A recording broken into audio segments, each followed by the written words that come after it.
हाँ जी, तो NEET UG के कुछ स्टूडेंट्स का मैसेज आया और बोल रहे हैं कि उनका सिलेक्शन इस बार भी नहीं हुआ, क्या करना चाहिए उन्हें, क्या एमबीबीएस अब्रॉड आना चाहिए या कोई अल्टरनेटिव ऑप्शन चूज करना चाहिए। वीडियो स्टार्ट करने से पहले वीडियो को डिस्क्लेमर बस इतना रहेगा कि अगर आपने अभी रिसेंट नीट दिया था और वो आपका फर्स्ट अटैम्प्ट था और आपके मार्क्स 400 या उससे ऊपर आए हैं तो आप इस वीडियो को स्किप कर सकते हैं और अपने नीट की तैयारी कीजिए, क्योंकि अभी आपके पास चांस है और आप अच्छा स्कोर कर सकते हैं। बट वो लोग जिनका ये थर्ड या फोर्थ अटैम्प्ट था और उनके मार्क्स 400 या उससे कम या फिर थोड़ा बहुत अराउंड 400 आए हैं, तो वो इस वीडियो को लास्ट तक ज़रूर देखें, क्योंकि इस वीडियो में कुछ चीज़ें हैं जो आपको समझना बहुत ज़रूरी है। देखिए, ये चीज़ हमें समझनी ज़रूरी है कि 80,000 सीट्स हैं ऑल ओवर इंडिया एंड बहुत सारे स्टूडेंट्स अपेयर करते हैं हर साल नीट के लिए। उनमें से ऑब्वियसली प्रोबेबिलिटी नहीं है कि सबको सिलेक्शन मिल पाए। सो देखिए, ये सारा डिपेंड करता है कि आपने तैयारी किस तरह से की है, राइट। सिर्फ पढ़ना ही तैयारी नहीं है, आपको एग्ज़ाम हॉल के लेवल पे तैयारी करनी है। आपको 3 घंटे अपना माइंड को ट्रेन करना है इस तरह से कि 3 घंटे तक वो बहुत अच्छे से फोकस कर पाए हर क्वेश्चन पर। एनीवेज, आपका अगर सिलेक्शन नहीं हुआ है तो इसमें कोई गलत बात नहीं है, क्योंकि अगर सिलेक्शन नहीं हुआ है तो ये जस्ट एक एग्ज़ाम है और ये आपकी लाइफ डिसाइड नहीं करेगा। आपके पास बहुत सारे ऐसे ऑप्शंस हैं जिसको आप चूज़ कर सकते हैं और उन्हीं के बारे में बात करेंगे आज।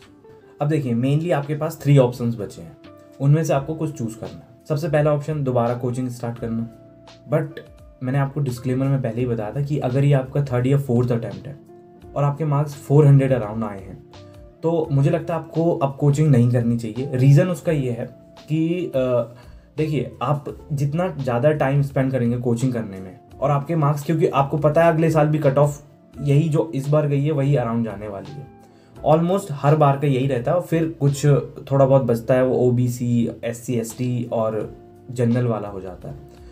कहने का मतलब ये है कि आपको सिलेक्शन अगर नहीं मिला है तो आप अल्टरनेटिव ऑप्शन आपको चूज़ करने चाहिए, क्योंकि आपने 3 साल या 4 साल ऑलरेडी अपने इन्वेस्ट कर दिए इन चीज़ों में और अभी तक कोई रिजल्ट नहीं निकला है। तो आप इस चीज़ से मूव ऑन कीजिए। दोबारा कोचिंग करने का मैं बिल्कुल भी रिकमेंड नहीं करूँगा कि आपको दोबारा से 1 साल और इन्वेस्ट करना चाहिए।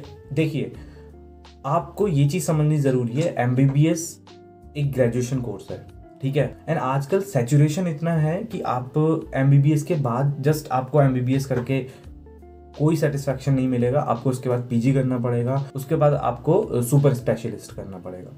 इसके लिए आपको बहुत सारे साल अपने और अभी देने पड़ेंगे। सो मुझे ये लगता है कि आपको दोबारा से कोचिंग ना करके अभी अल्टरनेटिव ऑप्शन चूज़ करने चाहिए। ये मैं सिर्फ उन लोगों के लिए कह रहा हूँ जिनका फोर्थ या थर्ड अटैम्प्ट था और उनके मार्क्स अभी भी 400 तक ही आ रहे हैं या इवन उससे भी कम आ रहे हैं, उन लोगों के लिए मैं कह रहा हूँ। अब इससे 2 चीज़ें अच्छी होंगी, जो लोग अच्छे से हार्डवर्क कर रहे हैं, जिनके मार्क्स 500 450 तक आ रहे हैं, तो उनके लिए एक तो कंपटीशन कम होगा अगले साल के लिए, क्योंकि आप लोग अपना अल्टरनेटिव ऑप्शन चूज कर लेंगे। और आपके लिए ये अच्छा होगा कि आपके साल बर्बाद नहीं होंगे, क्योंकि आपको ये जानना ज़रूरी है कि सिर्फ MBBS से काम नहीं चलने वाला, ये बहुत लॉन्ग जर्नी है जो आपने स्टार्ट की है। आपके पास ऑप्शन क्या क्या है? कोचिंग का ऑप्शन मुझे लगता है आपको नहीं करना चाहिए, बाकी आपकी पर्सनल चॉइस रह सकती है। मैं बस अपना एक ओपिनियन बता रहा हूँ आपको, क्योंकि जो गलतियाँ मैंने की थी मैं चाहता हूँ आने वाले स्टूडेंट्स ना करें। सेकेंड, आपके पास ऑप्शन है MBBS अब्रॉड का। MBBS अब्रॉड अगर आप अफोर्ड कर सकते हैं, अगर आप बहुत डेडिकेटेड हैं MBBS डॉक्टर बनने के लिए, आपने आपका चाइल्डहुड ड्रीम था ये डॉक्टर बनने का, तो आप MBBS अब्रॉड को भी चूज़ कर सकते हैं। मैंने भी अपने टाइम पे यही किया था। मैंने अपने 2 अटैम्प्ट दिए थे और मुझे सेकंड अटैम्प्ट में मुझे लगा था कि शायद मेरा सिलेक्शन नहीं हो पाएगा। वो इसलिए क्योंकि पर्सनल चीज़ें होती हैं, लाइक मेरा फिजिक्स उतना अच्छा नहीं था और उस टाइम पे बहुत सारे ऑनलाइन कोचिंग का भी कोई ऑप्शन नहीं था, तो मैंने फाइनली चूज़ किया कि MBBS अब्रॉड से करना चाहिए। एंड अभी भी मुझे ये लगता है गाइस कि मैंने अपने लाइफ के 2 साल वो जो नीट की कोचिंग की थी वो वेस्ट किए थे। अगर मैं जस्ट आफ्टर 12th यहाँ आ जाता तो शायद अभी मेरा MBBS क्लियर हो जाता और मैं इंडिया में कहीं ना कहीं प्रैक्टिस कर रहा होता या फिर कहीं जॉब कर रहा होता। थर्ड, आपके पास है अल्टरनेटिव ऑप्शन।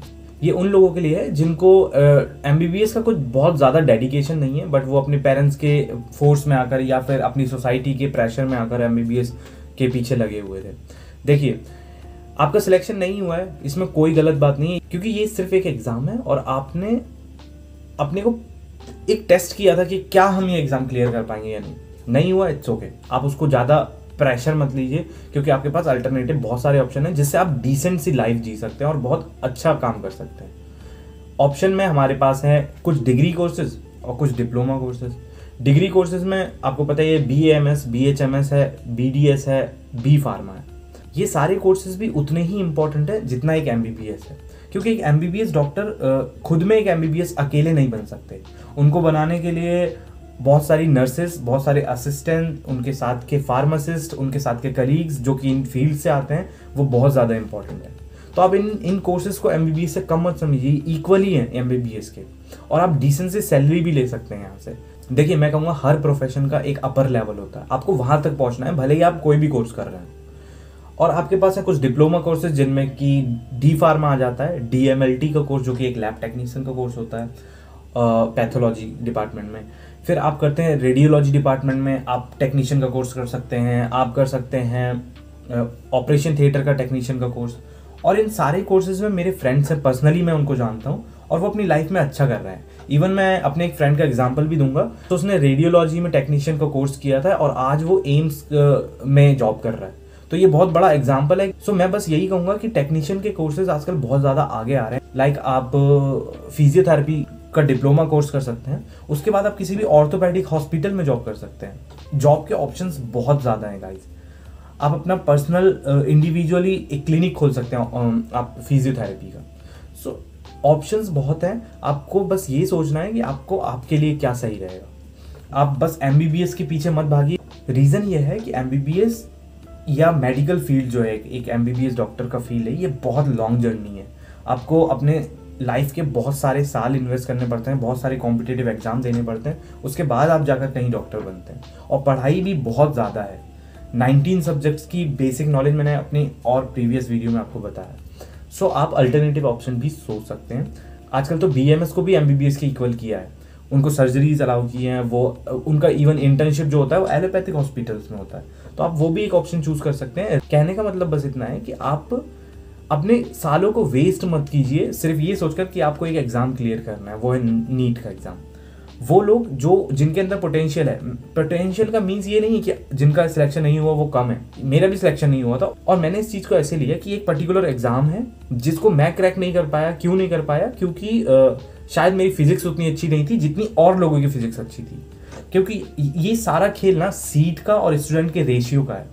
अगर सीट्स इक्वल टू स्टूडेंट्स हो जाएं तो सारे स्टूडेंट्स को सिलेक्शन मिल जाएगा, फिर तो बात ही अलग। फिर तो डिपेंड ही नहीं करता कि आपने कितना पढ़ाई की है कितना नहीं।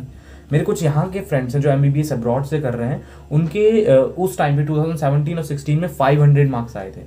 क्योंकि वो जनरल कैटेगरी के थे तो उनको सिलेक्शन नहीं मिला, और आज वो MBBS अब्रॉड से कर रहे हैं और बहुत ब्रिलियंट स्टूडेंट्स हैं। लाइक हर प्रोफेसर उनकी तारीफ करता है यहाँ पर, क्योंकि वो जानते हैं कि किस तरह से मेहनत करनी है। सो आप लोगों से बस इतना ही कहूँगा कि आप लोग कोशिश कीजिए कि अगर MBBS में आपके 2 या 3 साल वेस्ट हो चुके हैं तो अभी ज़्यादा कोचिंग मत कीजिए, अभी ज़्यादा और एफर्ट मत डालिए अगर आपके मार्क्स 400 से भी कम आ रहे हैं, क्योंकि ये एक और साल लेने वाला है, उसके बाद एक और साल लेने वाला है। उससे ज़्यादा सही रहेगा आप या तो MBBS अब्रॉड कर लीजिए या ऑल्टरनेटिव ऑप्शन जिसमें डिग्री और डिप्लोमा दोनों कोर्सेज इंक्लूड हैं। ये सारी चीज़ें मेडिकल फील्ड की, आपको नेशन को सर्व करना है ना, आपको अच्छा पैसा कमाना है ना, इन सारी चीज़ों में बहुत अच्छा पैसा है। सो मैं जो फ्रेंड की बात कर रहा हूँ जो एम्स में जॉब कर रहा है, उसने रेडियोलॉजी का टेक्नीशियन का कोर्स डिप्लोमा कोर्स किया था। हो सकेगा मैं उसको पॉडकास्ट में ज़रूर लाऊंगा ताकि आप लोगों को ये पता चल सके कि ये सारे कोर्सेज में भी आप बहुत अच्छे लेवल पर जा सकते हैं। सिर्फ MBBS से ही सब कुछ नहीं होने वाला। तो माइंड में स्ट्रेस मत लीजिए और अभी स्टार्ट कीजिए अपनी नई जर्नी को। और जितनी जल्दी आप अच्छा डिसीजन लेंगे ना अपनी लाइफ का, उतना ही जल्दी आप अर्निंग स्टार्ट करेंगे। So thank you so much for watching this video guys. मिलते हैं नेक्स्ट वीडियो में।